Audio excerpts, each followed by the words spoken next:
नमस्कार दोस्तों, scary files में आशीष के साथ आप सभी लोगों का फिर से स्वागत है एक और खौफनाक और दिल को दहला देने वाले एपिसोड में। दोस्तों, ये जो कहानी या फिर ये जो घटना मैं आप लोगों को बताने जा रहा हूँ, बिल्कुल सत्य घटना, बिल्कुल सच्ची कहानी है जो अल्पा के नाम के लड़के के साथ घटित हुई थी और जिसके दो दोस्त और थे, उदित और श्रवण। तो दोस्तों, बात उस समय की है, आज से करीबन 2 साल पहले, जब ये तीनों क्लास में पढ़ाई कर रहे थे। तभी इनकी टीचर्स से भी अच्छी बनती थी। ये टीचर्स से जो भी कहते थे, टीचर्स इनकी बात मान लेते थे क्योंकि ये टीचर्स के साथ काफ़ी घुल मिल गए थे। एक दिन ऐसे ही उदित, अल्पा और श्रवण ऐसे ही सर से बात कर रहे थे, जो इंग्लिश के सर हैं उनसे बात कर रहे थे और उनसे कहते हैं कि सर आज पढ़ाई मत करवा दीजिए, कुछ ऐसी बातें बता दीजिए जिससे कि मनोरंजन हो जाए, पढ़ाई कल कर लेंगे। तो दोस्तों, जो इंग्लिश के सर थे वो भी उनकी बात मान लेते हैं और ऐसी कुछ बातें बताने लगते हैं। तभी अल्पा, श्रवण और उदित उन बातों को बिल्कुल ध्यान से सुनते हैं और पता नहीं बातों में कब भूतों की बातें शुरू हो जाती हैं। और जो दोस्त इंग्लिश पढ़ाते हैं उनका नाम निखिल था, जो कि काफ़ी अच्छी सर थे उनके लिए। तो ऐसे ही बातें चल रही थी और अचानक भूत की बातें शुरू हो जाती हैं। जैसे ही निखिल सर भूत की बात शुरू करते हैं, जो बच्चे क्लास में बैठे हुए थे वो काफ़ी डर जाते हैं और सर से कुछ बताते भी नहीं है, ज़्यादा पूछते भी नहीं कि सर ऐसा क्या हुआ था वहाँ पे। और सर वहाँ पर कहते हैं कि उनकी गली में एक घर है जो बिल्कुल बहुत समय से खाली पड़ा हुआ है और वहाँ के जो मालिक थे, पता नहीं वहाँ पर अचानक क्या हो गया था कि उनको ये घर छोड़कर जाना पड़ा था। शायद कोई ज़रूरी कार्य, ऐसे ही कुछ, या फिर उनके साथ कुछ घटना घटित हो गई थी, ऐसे सर कुछ बताते हैं।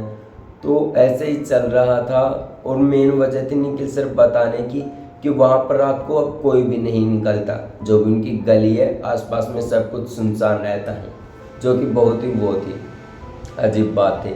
और एक बार तो बताते हैं कि निखिल सर एक बार जब उनकी माँ रात को करीबन 6:30-7 बजे के करीब घर वापस आ रही थी, तभी उन्हें उस घर में कुछ अजीब सी शैडो दिखाई दी।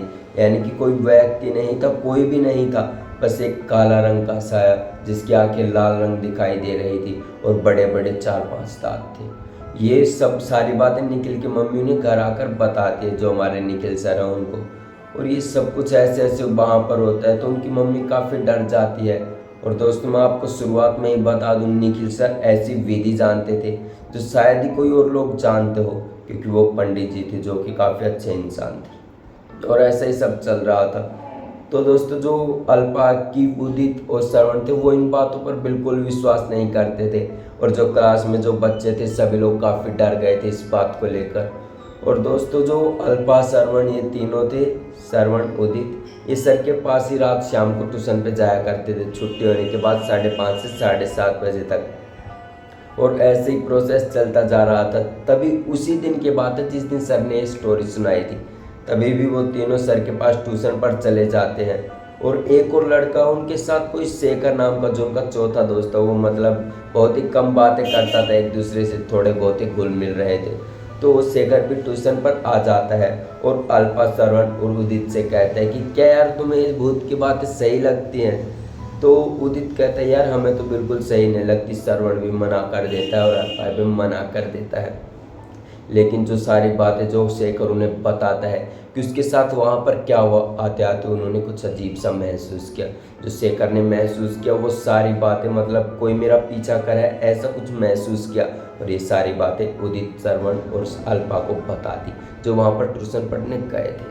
तो दोस्तों, वो तीनों थे इन बातों पर बिल्कुल यकीन नहीं करते थे और शेखर के मम्मी पापा भी वहीं ट्यूशन पर आ चुके थे और जो बाकी के लोग थे वहाँ पर पहले से थे।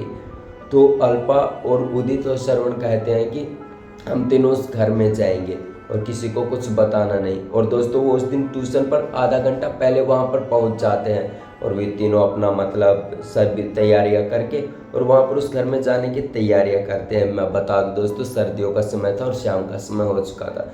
तो दोस्तों, वो निखिल सर की पहले तो छत पर जाते हैं और धीरे धीरे कर उस घर में प्रवेश करते हैं। मतलब एक छत से पहले दूसरी छत पर, दूसरी छत से तीसरी छत पर, तीसरी छत से चौथी छत पर, ऐसे कर के वो अपना उस घर में पहुंच जाते हैं। और वहाँ पर लोगों को कहते कि हम उस घर में जाकर इस खिड़की से हाथ हिलाएंगे और तुम्हें दिख जाए तो बता देना। ऐसा श्रवण, उदित और वो तीनों बोल देते हैं। जो भी है अल्पा, और वहाँ पर ऐसे चल पड़ते हैं और वो अंदर घर के अंदर घुस जाते हैं। अल्पा और वो सुधीर, मैंने आपको बताया दोस्तों, तीनों उस घर में घुस जाते हैं और वो इधर उधर देखने लगते हैं। पहले तीनों इकट्ठा एक एक कमरा छानते हैं, श्रवण, उदित और जो भी अल्पा, तीनों एक एक कमरे को देखते हैं, लेकिन उनको कभी वो खिड़की ही नहीं मिलती। फिर तीनों सोचते हैं कि कुछ ना अलग अलग जाएंगे, तब ये प्रॉब्लम सॉल्व हो जाएगी। तो दोस्तों अल्पा अल्पा और उदित और श्रवण तीनों अलग अलग कमरे में जाते हैं। अल्पा और श्रवण अलग अलग कमरे में जाते हैं तो उन्हें मतलब कोई भी ऐसी खिड़की नहीं मिलती कि जिसमें से वो लोग दिखाई दे। तभी वो सब कुछ घूम घाम कर वहाँ पर वेट करते हैं। जो तीसरा दोस्त था उदित, उसका वेट करते हैं और बहुत ज़्यादा वेट करने के बाद उदित वहाँ पर नहीं आता। करीबन 10-15 मिनट गुजर जाते हैं। तभी श्रवण और अल्पा सोचते हैं कि अब हमें ही देखना पड़ेगा। तो दोस्तों वो दोनों वहाँ पर उन्हें ढूंढने लगते हैं, उदित को ढूंढने लगते हैं। ढूंढते ढूंढते उन्हें उदित दिख जाता है और उसी खिड़की के पास दिख जाता है जो बाहर से दिखती थी, और वो उस खिड़की पर देख रहा था। तो अल्पा और श्रवण वहाँ से कहते हैं कि यार तू यहाँ खड़ा, हम कब से तेरा वेट कर रहे हैं। वो दोनों वहाँ पर उसे कहते हैं। उदित देखते हैं कि खिड़की बिल्कुल वही थी और वहीं पर मतलब वो ऐसे बाहर हाथ हिला रहा था, लेकिन किसी को भी उसका हाथ दिखाई नहीं दे रहा था, जो कि काफ़ी बहुत बड़ी बात थी। और अल्फा और